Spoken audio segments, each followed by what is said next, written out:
I'm curious about how this simple floor jack can lift a massive car with just a few pumps of a handle. The secret isn't one, but two different powerful principles of physics. A simple lever and the power of a trapped liquid. First, the handle acts as a lever to amplify your input force. By applying a small force over a long distance, it creates a much larger force over a short distance at the pump piston, multiplying your effort before the hydraulics even begin.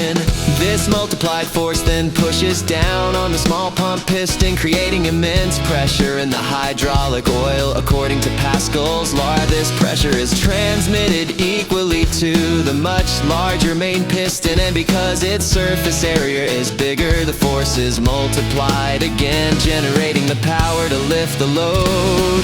But the real genius that makes the lift repeatable is a set of simple ball check valves. They act as one-way doors. When you lift the handle, one valve opens to draw oil into the pump from a reservoir. When you push down, that valve slams shut while another opens, forcing the oil under the main piston and trapping it there, ensuring the load only moves up and can't slip.